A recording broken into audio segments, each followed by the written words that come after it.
Today we're reviewing The Conjuring Last Rites. Is it a horror masterpiece or is the writing on the wall for this series? Let's find out on the Late Night Movie Podcast.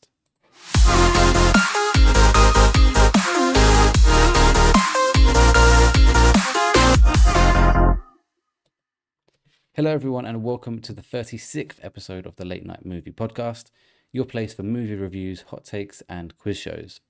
I'm your host, Welchy, and joining me tonight are Mr. Pop Figures himself, Andy. Hello, guys. Pleasure to be back, and yeah, excited to talk about this film. It feels like it's been ages since the last podcast because I don't know if it's because we went to the cinema 4 times last week. Just been a long week, and obviously I had the week off before, so it was a long week at work as well, getting back into the swing of things. But it feels like it's been a few weeks since we last recorded an episode, but it was only last Sunday or Monday. And also joining us, and perfectly suited for this episode, is our horror expert, Stephen. Yes, hello guys. I cannot wait to get talking about The Conjuring Last Rites.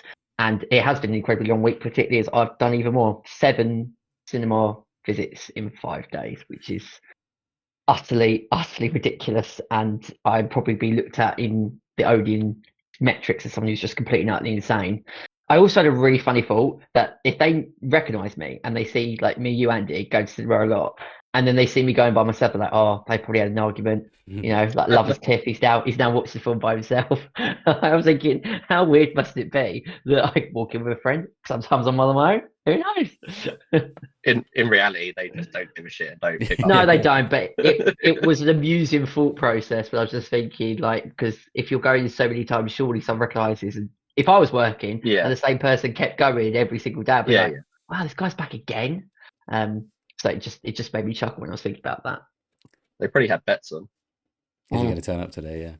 Yeah. So we are going to talk about all your films, Stephen, but a good point to announce this.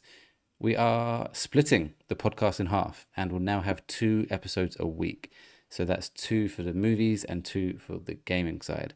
So you're going to get 2 episodes, typically on a Tuesday and a Thursday.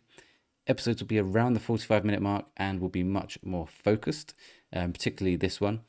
Each week will be at least one main topic episode, which will be the focused one, a bit more stricter, I guess, such as a review, our A to Z series, prediction episodes, top 10 lists, and more, anything kind of like topical. Some weeks there will be 2 topics, but I imagine the majority of the time the second episode will be more of a catch-up episode where we discuss what we've been watching recently, such as like Stephen's 7 cinema trips. And that's where you'll often get some shorter reviews from us, which you'll have some in the later episode this week as well. The same is happening on our Late Night Gamer podcast, and this is very much a trial period to see if it works well for us, both recording-wise, but also for you watching and listening. So please do send through any feedback that you have on this new structure through YouTube or Spotify comments or via our Discord. That's all I want to say on that point. But as we mentioned in the cold open, we are going to be reviewing Conjuring the Last Rites.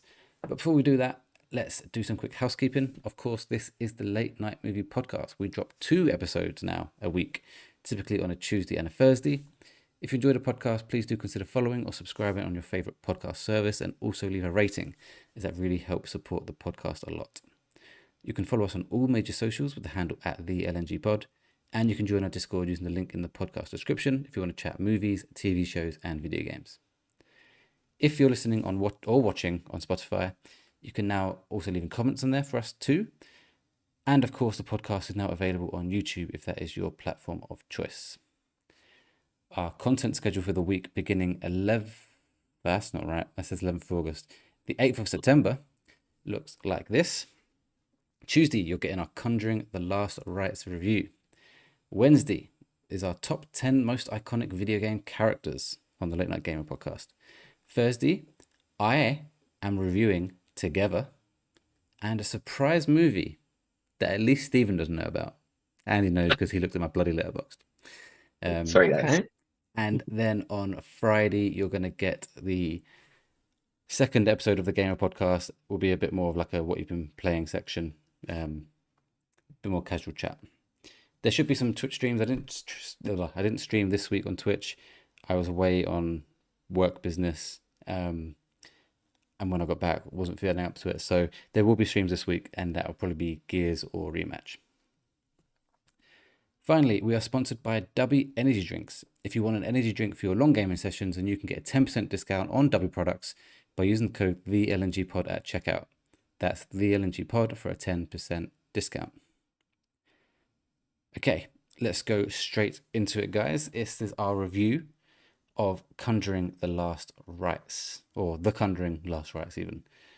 Yeah. Yep. As always, we'll start by giving high-level spoiler-free thoughts. I think we'll do a little spoiler section as well. I should add, I have not seen this film. Just Andy and Stephen. So there will be a short section probably where we'll be talking about spoilers, and some people may want to skip that.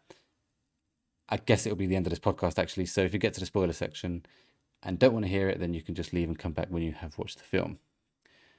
Before we give our thoughts, let's have a quick look at some stats and figures. You guys may already know this because you may be looking, I don't know, but do you know what the budget was for this film? Was it like, I did see an article earlier, and I think it was this film fit like 50 million, 55 million. Stephen? I want to go maybe more towards the 80, 90 million pound mark. I think it did have quite a bit of a big budget. Andy, you're bang on. It literally says 50 to Yeah, 55 of course. million. Oh, wow. So yeah, you obviously saw the right article. yeah. Box office? I know it's Anyone paid more. know how well it's done yet? It was 65 million when I saw that article. That's what it said on there anyway. Stephen? I'll go with 65 million 'cause it looks like Andy's read the article with the exact answers, so it'd be stupid to think of anything different now. So that one is probably a day old because it's 81. Oh, okay. So it has obviously beat the budget. Normally you have to do The fact- double your budget to actually kind of be cast as a success nowadays. So little way to go, but it's only been one weekend. I think they'll be fine. That's only 3 days. That's going to easily beat its budget. Yeah. I'm pretty confident by that. Well, it has beat its budget. No, but as in like... Oh, no, that's on a double success, as well. yeah. Yeah, like, it's But going to be successful. They're already saying this is like the most successful film in the franchise, aren't they? As in like opening weekend numbers. It would take I think so, yeah. some doing to beat the first one, because the first one is has got the highest. Well, until it came along in 2017, The Conjuring held. It's probably the the most award. successful in a weekend, like first weekend. Yeah. Total numbers remains to be seen, obviously. I remember though, The Conjuring had like that sort of title that it was like the highest success in horror movie for an opening, and then it came along in 2017 and just completely like ripped it to shreds. What a film. So maybe like since the original, the numbers for this one are getting close to it, maybe, but it's done well. Is in terms of from the money that it's making, it's doing good work at the minute. So I'm not going to ask you for the Rotten Tomatoes score because we're kind of always messaging each other about Rotten Tomatoes scores because of the game we're doing on the podcast, obviously. So it's got 56 now, which is bad news for Stephen, who picked it on the Rotten Tomatoes game, which I know we're not going through that until the end of the year now, but it's going to get you minus points. Spoiler alert, Stephen isn't going to be getting any prizes for that at the end of the year. Well, next year we're going to do a few different twists and turns in the game, which you may want to use on this one because the audience score got 79. Yeah. So it's done much better for audiences than critics. I'm hopeful that's going to hit the 80 mark. The more people see it, hopefully, because it started at 75 and now that's gone up to, did you say 78? 79. 79. So yeah, I think if it hits the 80s, that will be pretty good game. Yeah. Critics are slamming it. I watched one of the reviewers that I listened to closely, and he absolutely ripped the movie to pieces. So it's not gone down well on the critic side. Well, Letterboxd, which is just purely audiences, is 3.0. So better than average. Oh, that's but decent on that. Yeah. I always think if you can get above a 3, you're a solid film, personally. Yeah. It's worth watching at least. That's it for stats and figures. Obviously, I do want to get all your thoughts on this film, but we should just quickly start, maybe 5 minutes or so, with your week that you had, because obviously you said you watched 7 films, Stephen, but 3 of those were Conjuring 1, Conjuring 2, and Conjuring 3. I know they got different names, but it doesn't matter. Yeah. Got The Devil Made Me Do It is the only one. The first 2 are literally called The Conjuring 1 and 2. Yeah, it's number 3 that then becomes The Devil Made Me Do It. So obviously, Stephen, you watched them before, but Andy, it was your first time watching all of them. Yep, that's correct. Back-to-back nights in the lead up to this film, Conjuring the Last Rites. So yeah, just a brief kind of comments on each of them, what your favourite one was. Both of you, I know you've watched them before, Stephen, but obviously it might update them. And yeah, once you've both kind of done it through, I can write your scores down. But Andy, first time Yeah, watching the first three, what did you think? yeah, I really enjoyed it. I said to Stephen like after we came out watching the latest one, Last Rites, that I don't think I would have enjoyed that film as much if I hadn't just watched all the others in the cinema in the build-up. My favorite out of the lot is number. I'm just going to stick to the first three. Yeah. So my favorite out of the original three is number two. But I really like number one as well. I just feel like number two is a lot more intense, So and you saying that means three isn't very good? it's the weakest one for me out of those three. Okay. But I'm not saying that it's not good. It's just Right. less intense, more of a build up in the story before it starts getting into things. Whereas like number one, you have a really good sort of story with the family. It then has those intense sort of scary moments. I actually watched number one again today with Beth because we're going again tomorrow to watch Last Rites. I'm going again. I'm going to be watching it twice. That sounds good. That sounds So we watched. positive. We'll see you later. Well, we're going with different people, and Beth wanted to watch it. So, but yeah. So number one, good story, good emotional attachment with the family. Number two, very similar with the again attachment to family. There's a scene where they play an Elvis song, and it's like, yeah, it's amazing. And then like the whole film's is intense from beginning to end, which I really liked. And then with number three, it still has its moments.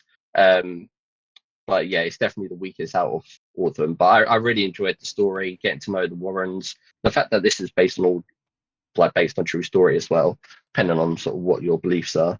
I just keep seeing like loads of TikTok clips now telling me stories about Annabelle and like the comedian Matt Rife, I think his name is. No. He's like basically got some sort of agreement to lease out like the Warrens Museum or whatever you want to call it, where and they're like Annabelle's on tour or some shit. And there's been like loads of mixed reactions to whether they should be doing that or not. But yeah, I just keep seeing loads of TikToks now relating to what actually happened in real life and stuff. So I think it's pretty cool.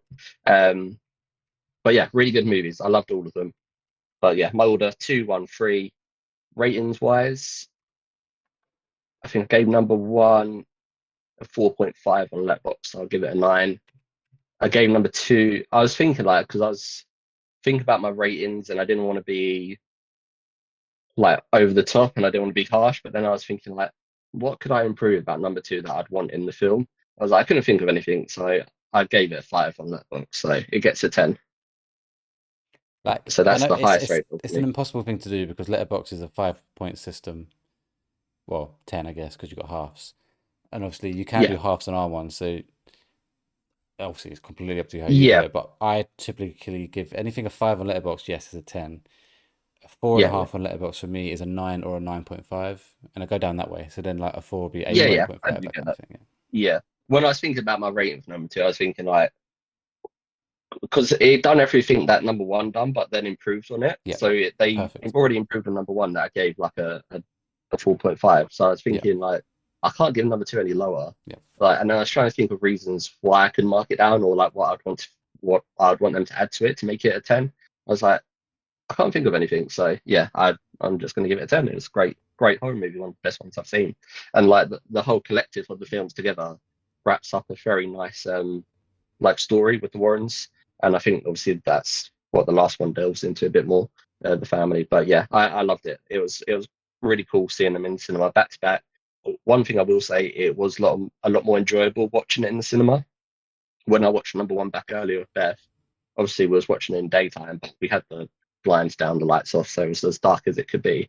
But being in that environment in the cinema where it's dark, you've got the speakers, it was a lot more enjoyable, Yeah. especially with the jump scares. I knew obviously I had more alert to when there's coming watching it earlier.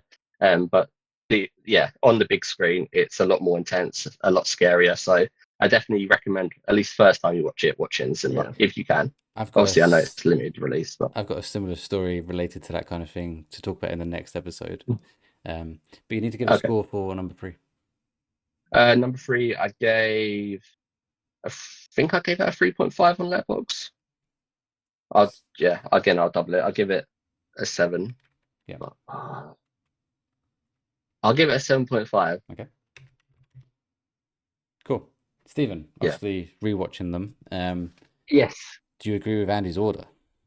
So, as we all know, me and Andy sometimes have Sometimes. disagreements and different A lot. ideas. But I cannot believe I'm actually saying this, that Andy and myself are bang on Oh, with every single thought. Now, going into this, I already knew that number 2 was my favourite and the best out of the 3, followed by number 1, followed by number 3. I've seen number 1 many, many times. I saw number 2 in the cinema when it came out in 2016, and I've seen it countless times. Number 3 I've only seen once because it came out in 2021 when we were in lockdown.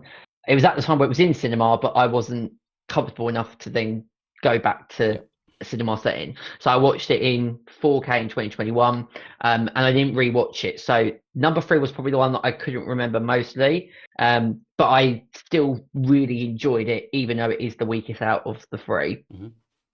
It's just so nice that I didn't give Andy any of that information, and I said to him that like I really loved number 2, but I didn't kind of give him any more than that. Yeah. So the fact that he was sharing the same ideas, I was like, I'm so it's quite nice. We need to now agree more on stuff. I like that. It's better than disagreeing with you. I think yeah, the fact number 2 is set in Britain as well, that adds Yeah. to why I enjoy it more. Like the fact that it's in Enfield, it's like, and then you Yeah. search it up and it's like, fuck me, this is so like close to home. Yeah, it makes it more enjoyable, most films. Yeah. And when I saw that they were showing all 3 back to back, I said to Andy, I messaged him, I was like, should we go? Because you haven't seen them before. So it was really, really cool, really exciting. You don't realize how tiring it is going to the cinema like every day. I said, Andy, what we're doing is like, I'm driving us and then watch the film. But anyhow, number 1, I just love the family. You instantly connect with them. I've said it before on a horror movie so many times, the kids have got to be believable. If they're shit kid actors, the movie falls apart. They sell it. And the third act of number 1 is just insane when it goes to possession and exorcisms. But number 2, I can't think of many horror movies that it sets the tone, you get instantly connected with the family, and then for the first hour, it is just non-stop intense, scary scenes. So one intense, scary scene finishes, then it goes into the next one, and then the next, and it just doesn't stop for about a good hour. And I remember the first time watching this going, this is just not letting up. And I went with my other group of mates, and one of my mates at the time, he was like, oh, I'm a bit scared of horror movies. This one isn't that bad, is it? And I was like, nah, it'd be all right. You get half the movie that they'll just set the plot, and it'll be the second half that might be a little bit scary. And then about like halfway through, wait, this isn't fucking letting up. I'm absolutely terrified, Stephen. I actually hate your guts. But it is. It's one of the few horror movies that like, and I was waiting for Andy to get that feeling where it just doesn't give you that moment of like relaxing, because it's just constant.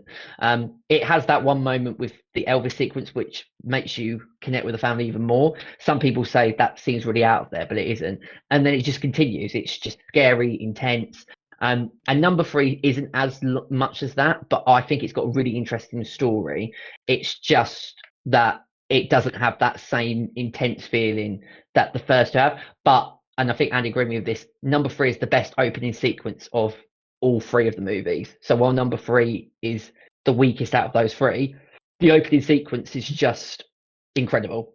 Like that on its own is so solid. I kind of wish that number 3 kept that up, but equally it has a really interesting story delving into, what happens if someone commits a heinous crime, but they've been possessed by like demons, and they try and use that in a court setting. So hence why the title's called The Devil Made Me Do It. But yeah, they're 3 great horror movies. The universe is brilliant, and I obviously saw number 2, and I've seen now Last Rites, but I'm so happy that I've now seen all 4 on the big screen. And you'd agree with the 2-1-3 then?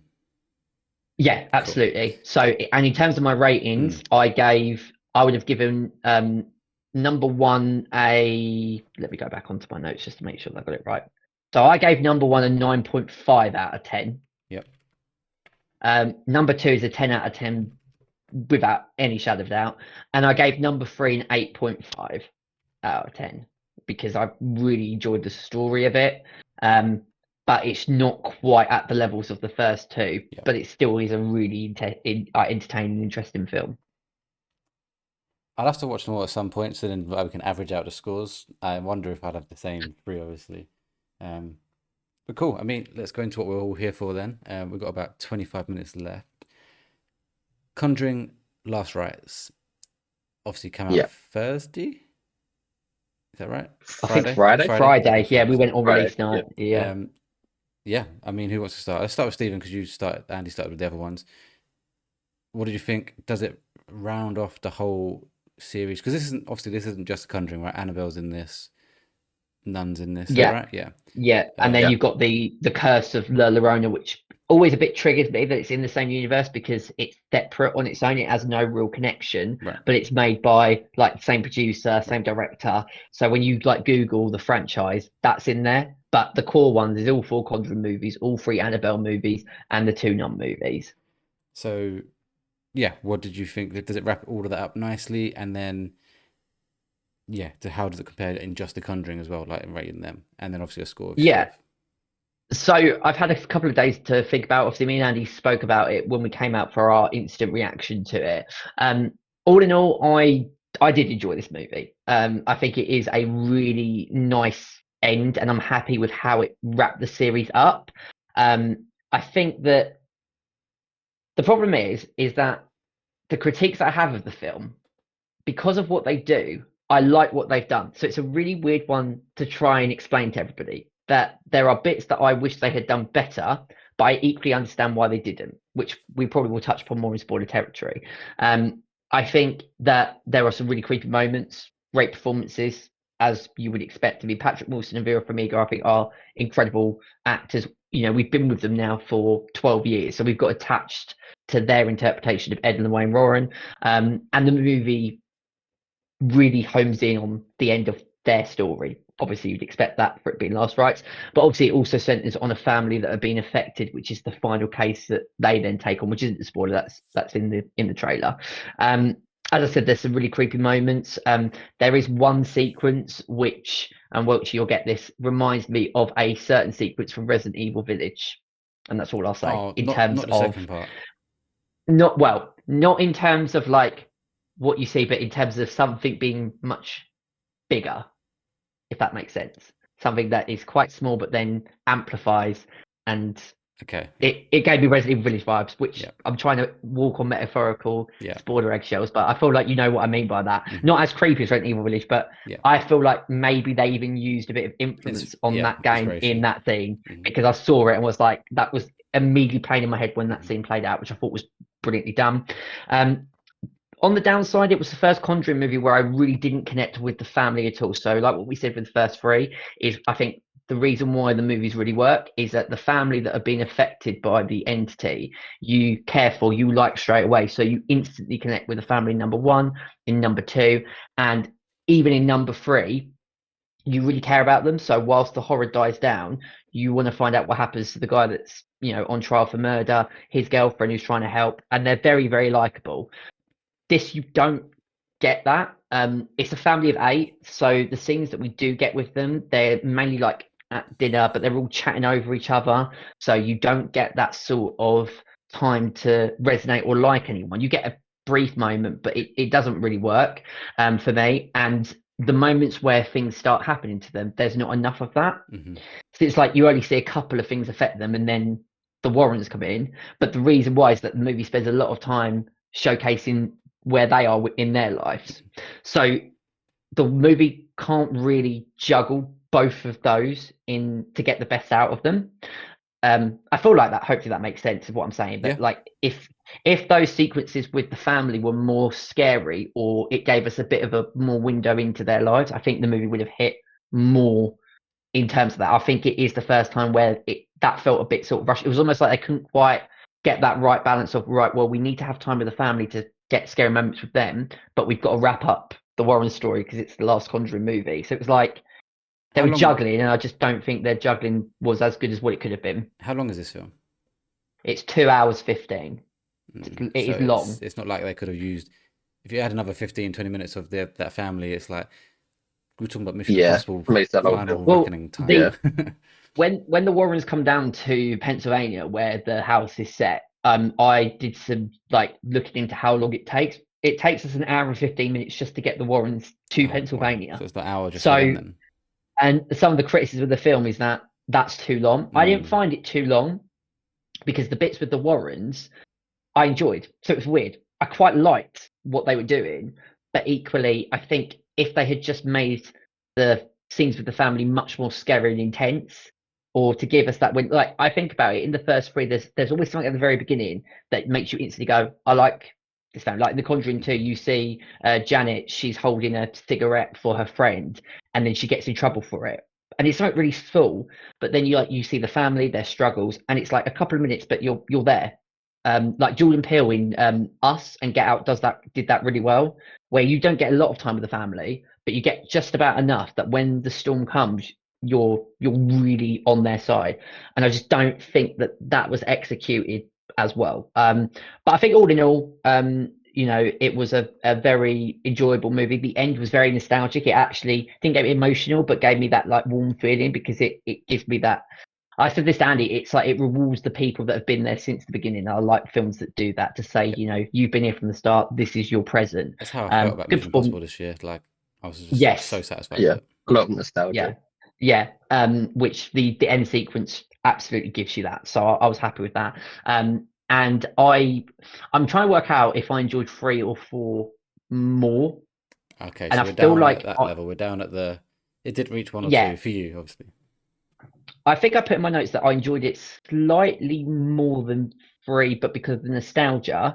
But I think 3 did better with the scares. When it got intense, it did get intense in number 3.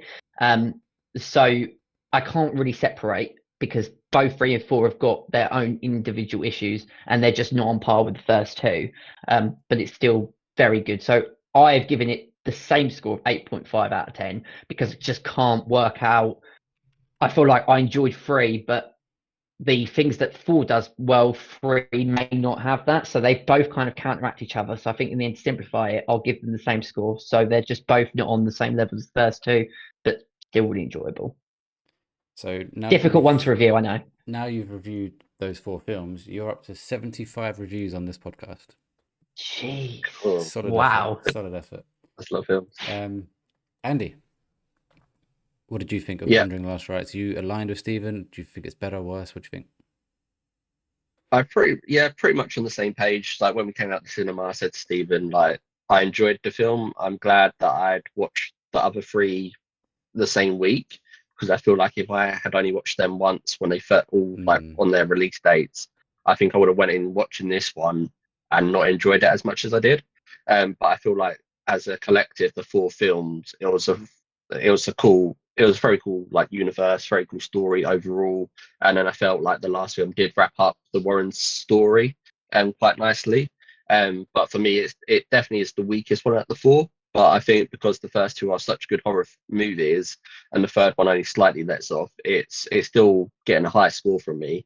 I think I gave it a 3.5 on Letterboxd, so it's getting a 7 out of 10 for me in terms of scoring, which is still respectable. And I think that's just based off the fact that number 1 and number 2 are so good. It'll take a lot to live up to those 2. But I said to Stephen when I came out, like I feel like they had the right balance of showing the family who, like the Curse family, who have been haunted, and showing the Warrens and their story, and sort of Judy, their daughter, who's grown up, and showing sort of her personal growth in this film. And yeah, the relationships with the other characters that are in the film series as well. But I felt like the moments that they had with the family, the smells? I think that's what they're called, the smells. They're called the smells. The smell family, which as in like you would want to, like the smells with SMURL. Sorry, I thought you were saying smell. You still want to go down. You still want to go down the court to get that changed. That's way too close for my liking. I would not be happy with anything like that. Yeah, so I feel like I don't know why they got this bit wrong, because the first 2 films, they're big families. Like, it's not just like they have 2 kids. They both have like big families in the first 2 films, from what I can remember. So you go into this one and it's another big family. I'm thinking, okay, this is cool. They're going to be able to do what they've done with the first 2 films with this family, get the same sort of intensity and jump scares, and just feel terrified for them. But you just don't get it. And I don't know if it's because the first two are so good, or if they just if they just lacked creative ability with putting that intensity into the family scenes. So for me, that's why I didn't enjoy it as much as other ones. But overall, because the Warrens side of the story they told the Warrens, because that was told so well and wrapped up really well, it then like boosted it back up. Yeah. But I felt like if they just got the bit with the Smells family right in terms of sort of the horror elements, and there were some cool bits in there. I'm not saying there weren't any cool horror bits in there. I think by that stage as well, I'd got so comfortable with the Warrens. Every time I saw them on the screen, I felt less scared generally anyway. So that was quite nice. But yeah, I wanted it to be scarier. Like, it's crazy coming from me, someone that has only really got into horror films last few years. But watching the first one and the second one, thinking, holy shit, what is the third one? The new one's going to have in store for me. You can definitely tell the decrease in that horror element. But I don't know if they've done that on purpose just to allow the Warrens to be the main focus in terms of telling their story. So yeah, it's a tricky one because I really liked the film, but I thought there was room for it to be better, for sure. The only other interesting point is that the first two are directed by James Wan. He doesn't do number 3 or 4. So he writes the story and is producer on 3 and 4, but it's directed by Michael Chaves. So I don't know whether if James Wan had directed all 4, maybe that would have been different. But he was still massively focused. I mean, he wrote the screenplay and the story for 3 and 4, and he said that when he watched it, he was blown away by how scary Michael Chaves had made 3 and 4. But he's got to say obviously he's going to say that because it's his fucking university created. But I do sit there and think, James was one of the top. This is the guy that brought us the Saw franchise, created that, then Insidious, and then moved on to the Conjuring. He's doing Megan, so like he knows his stuff when it comes to horror. Well, he was you can definitely producer on The Monkey as well. Yeah, produced The Monkey, so he's got his hands in lots of different horror bowls.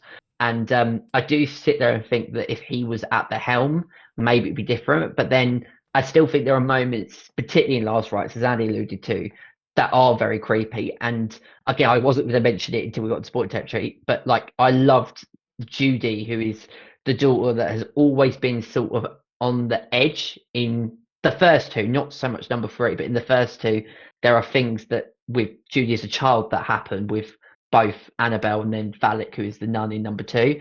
So it was great to see her jump to the forefront. And I feel like there's one moment in the third act that I think Andy agreed with me that I still see that now. There's a shot and it is absolutely terrifying. So the movie did have moments like that. There was one sequence of a still shot, and I was like, even now going, oh. But it didn't have enough of that. Yeah, the shit, like, I think by that stage, like, because I feel what they've done as well is that they use like similar sort of imagery with like the demon's face and stuff.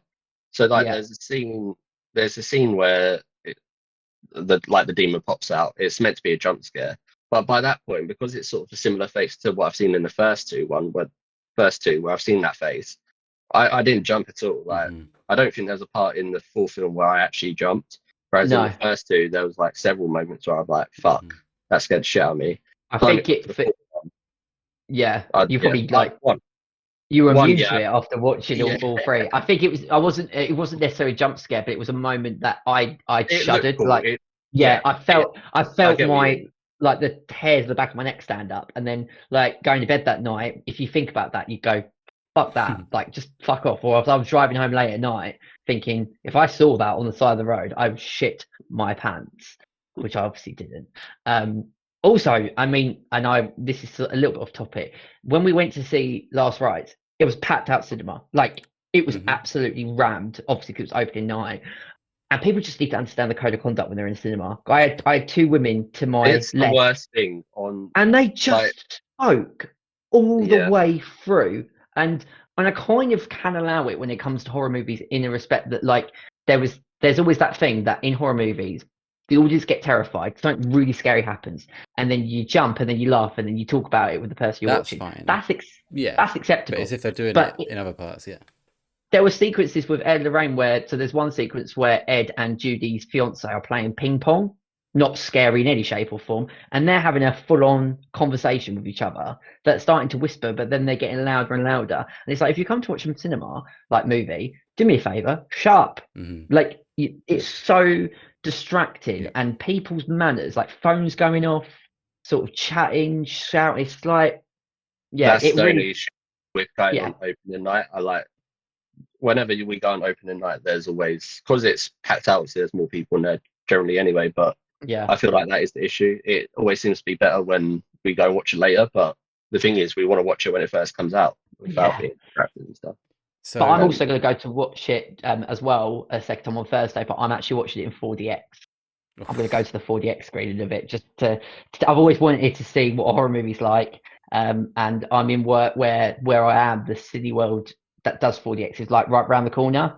So I thought, makes sense, give it a go. And also it'd be nice for the bits where they're chatting that hopefully it's not as packed. So I'm not distracted by. And if I do go there and there's two people to my left talking, I'll just shout at them and say, be quiet now. I doubt a 4DX show and be packed, but who knows? Yeah. We've got about 10 minutes left, so I do want to go into your spoiler thoughts. But I just went on Letterboxd and looked at James Wan's film catalogue.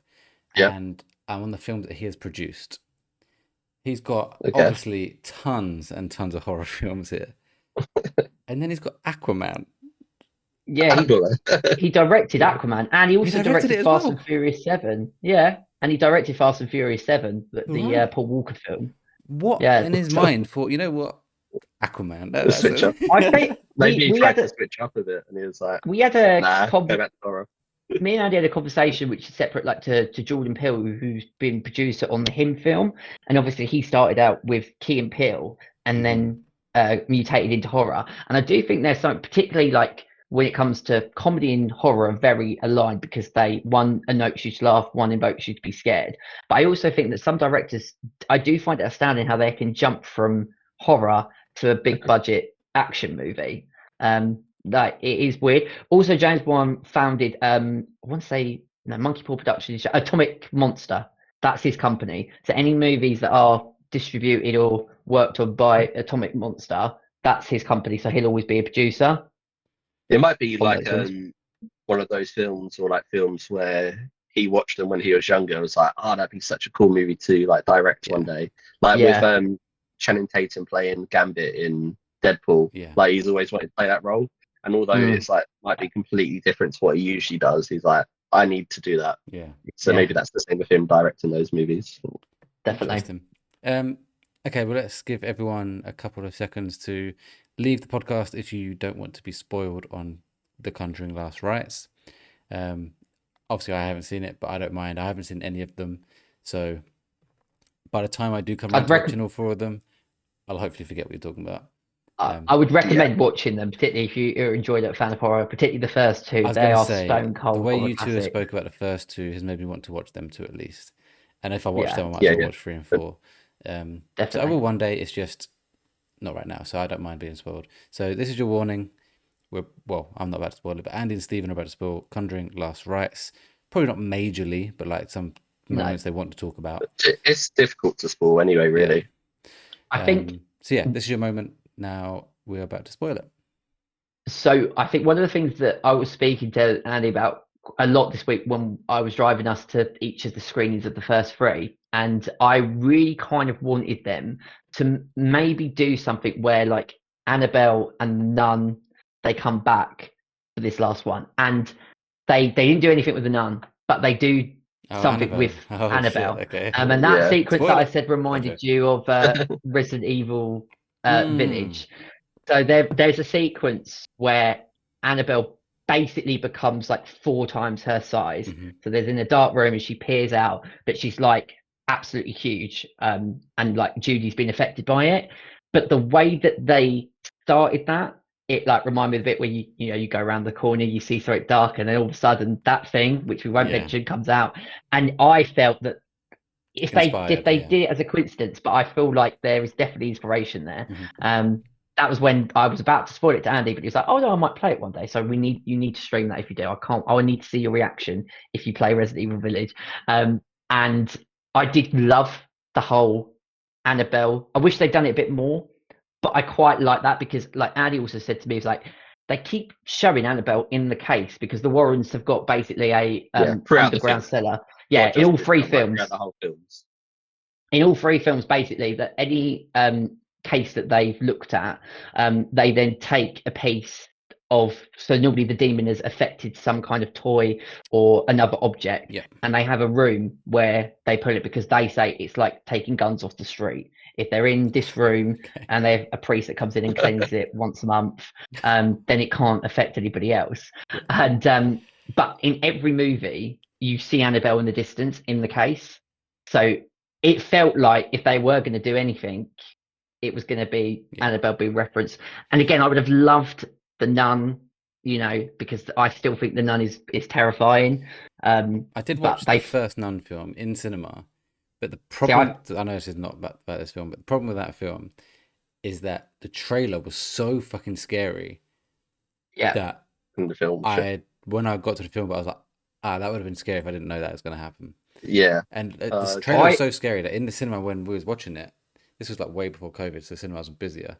The whole cinema shit themselves, and it was like, I was like, we've got to go see that. And then it was good. Is it the sequence where she's standing at the painting and then she turns back, Nun's there, turns back, isn't there, and then turns one more, and the Nun is just right there in front of her face? Something like that. There's I that can't remember exactly. Something like that. That's not in the Nun. That's in one of the Conjuring movies because I saw that scene. That happens in the Nun as well. She's in one of the tunnels, and it's she in the looks tunnel. Yes, at like a painting. Yeah, she looks at a painting of the Nun. I reused a similar scene then, but it's like done. I like even more like crazy than what they did in the Conjuring movie. I will say, Welchy, I said this to Andy. I hate the first Nun movie. It's probably the only one in the whole universe. I just thought it was so boring. I think that's probably what I felt after the trailer.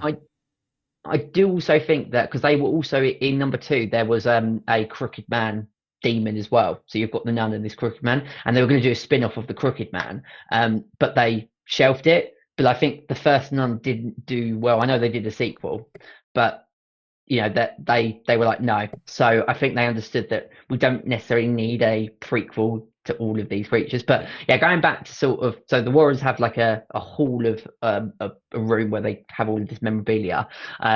So it was quite nice that they acknowledged that, and also for us that have been there at the start, because even though the Nun is terrifying, Andy said he feels like Annabelle's way more scary, and I would agree with that. Annabelle, just to look at, is really like nerve inducing. The other spoiler moment that I also had the hairs at the back of my neck stand up. So Judy gets possessed. So the final act is essentially she gets possessed by the entity that is causing all of these issues. And there's a sequence where she just starts walking up the stairs. Her eyes are gone, and she looks absolutely terrifying. And the movie did that really well. I just wish that there was more of that. Yeah, the film. I definitely find horror movies like scarier when it's a character in the film that's been possessed and not the actual like demon thing. Because even in number 1, the mum gets possessed at some point, and like seeing the demon inside her and what she's doing is like scarier than seeing the demon outside of it. And I think that's again, I've said it all the time. Whenever I see the physical thing, the entire movie, when it's like basically invisible, and there's a bit in the first film where like there's a wardrobe and you can't see, but they're playing like hide and clap, and the spirit basically does the clap, and you just see the hands come out of the wardrobe and clap. So it's like things like that when you can't see like the face or what it actually is to begin with. Yeah, that it's more scary for me. But when they jump into another character, that especially in the 4th one with like the graphics and seeing Judy's face, it's like it did look pretty like pretty cool. But that's definitely scarier for me than seeing the actual demon which popped up at the end of the bed. There's so many people that jump to that part. I also think the other thing that I always think that there are people that go to like the Conjuring movies who don't like horror movies. There are people like myself and Addy starting to get to that level of like that really appreciate the genre and will go to anything, because I don't jump. I did jump, I think, at the Conjuring 1 and 2, but again only because Addy jumped out of his skin. So when he jumped, I jumped, and there was actually one that I forgot that got me. I kind of, because I was thinking, right, the jump scare happened now, but I think there was one, I think she was in number 3 that I completely forgot about, and I just went, Jesus Christ. So I do sometimes get caught out with them, but I do think there's a lot of people that go there and they don't actually like horror movies. So like you only have to something tiny happen and they jump like 50 feet in the air. There was another sequence in Last Rites that I did think was like really cool. It is one of the dinner sequences where one of the kids, she like starts choking and she just like completely vomits like blood and just completely covers the table. That was actually she was coughed up blood, didn't she? Before you give some context to it, basically they get these daughter gets gifted a mirror, and it's the mirror that's haunted. Yeah. And we'll go back to that in a second. But basically, this is after they've realised that things are happening, and these sisters decide they want to get rid of the mirror because they know that's what's causing it. So they chuck the mirror out, and the mirror goes in a garbage bin thing and gets destroyed, and you see all the glass shatter and stuff. So then, like the next sequence, they're at the dinner table, and she starts throwing up blood and stuff. But then she goes to the sink, and she's actually throwing up pieces of glass. Okay. So it's which is like meant to be the mirror stuff, which is like why she's bleeding. Yeah. So she's basically throwing up pieces of the mirror that's just been destroyed, and it's like as the mirror is getting destroyed, she's like throwing up. So it's like almost the mirror is like almost her. Yeah. That's the way I saw it. Yeah. Like it's connected. If they didn't do that, it's connected. They're both connected. Yeah. So that was a very cool scene for sure. Perfectly, much better explained than what I've just said. But yeah, that's kind of where I was going. But I said it in the opposite way. I started with the first bit before the scene beforehand. That was really well done. Is there? But it's also. I was going to say, is there anything else you want to talk about before we wrap up? Yeah, so the opening sequence is like a flashback with the Warrens, and it goes. Okay. They see the mirror, and the mirror is originally cracked by them touching it, and they then have this moment where Judy's being born, and basically they almost lose her. She's like dead for like a minute. She's stillborn, but then she gets brought back by Lorraine, like basically praying to God. So they bring the baby. The baby comes back, and then that's basically they don't ever see the mirror again until Last Rites. So it's like all connected. Yeah, that's in one way. Deep intro. Like, yeah. It's a very good intro. But it's cool. I found it very cool how they done that intro. Then you've got this family who are getting haunted by the same mirror that they touched like 20 years prior to them meeting this family. So I like the way that all connected. So that was like part of the reason I enjoyed the film as well. The other sad bit, just before we wrap up as well, is that so there's a father priest called Father Gordon. He's in all 4 of the movies, and in this one, there's a moment where he goes to the church to try and help this family have a blessing, because at that stage the Warrens don't want to get involved. They want to just focus on writing a book, doing lectures. They don't want to take on any more cases because Ed's heart is starting to cause issues. So in the previous film, he suffers a heart attack in the possession sequence in the opening part of the 3rd film. So his heart is on a bit of a ticking time bomb, which also is really clever that in moments the demon pries on that. So every time that like Ed gets close to the demon touches his heart and then causes palpitations. But Father Gordon goes to this like church, and then all of a sudden there's like a receptionist on like answering the phone, and he's wanting to go and speak to another father, and then she disappears, and then the walls start closing in. And I turned to Andy, I did break the code of and was like, they're going to kill him off, aren't they? And he was like, yeah. And unfortunately he then ends up getting hung from the very top of like this church building, which was quite sad because he's been there all 4 movies and he was really likable. I don't know if you agree. Like I really enjoyed the character of Father Gordon, so that was quite sad to see him die. That was one of the things I thought they messed up in this film, because I just felt like it felt rushed to me, them doing that. Whereas in all the other films, you have like that connection he has with the Warrens. You see that in all the other films, him talking to them. There's always a moment. In this film, I understand why they've done it, because this case with this family was going on for months. And no one was helping. They couldn't get anything done about it. So the father goes there to help. And then that's their way of then getting the Warrens over there, because he dies. So that triggers them to go, oh shit, we need to go. Well, actually, it's Judy that Right. Judy Yeah. touches his coffin and basically gets like a vision or feels something. So then she goes to the family's house, and then the Warrens, the mum and dad, follow after her because they obviously know that Judy's connected in some way, and they like throughout the films, the mum's fearing for her that something's going to happen, and this is when then she gets her moment. But yeah, I just felt they rushed his death scene to do that. I felt it could have been a lot better and a lot more emotional. I felt like just watched all three films, and I didn't feel like his death was emotional enough for me, just the way that they showed it. No, so I can see that. I also think that what was quite crazy, because I thought when Father Gordon died, I was like, well, that's going to get the Warrens over to Pennsylvania quickly. But actually, it's because Judy goes ahead. I think if Judy hadn't had left, I think the Warrens would have still stayed because they were steadfast against taking on any new cases. But in my head, thinking, oh, Father Gordon has died, so that's going to get the Warrens. Because I was in my head going, what is going to push them to take on this last case? And it's obviously Judy, which also is the reason why they stepped back, because it affected their daughter. So after that, they were like, we're done. We're not doing anything more now. Well, cool. Thank you for reviewing that, guys. It sounds like it is at least a good film. Just obviously, this sounds like nothing's going to catch up to 2 anyway, no matter how hard they try. So yeah, that was our review, or your review, I guess, of Conjuring Last Rites. If you've also watched it, then write in, let us know what you thought of the film, and we can talk about it on another episode.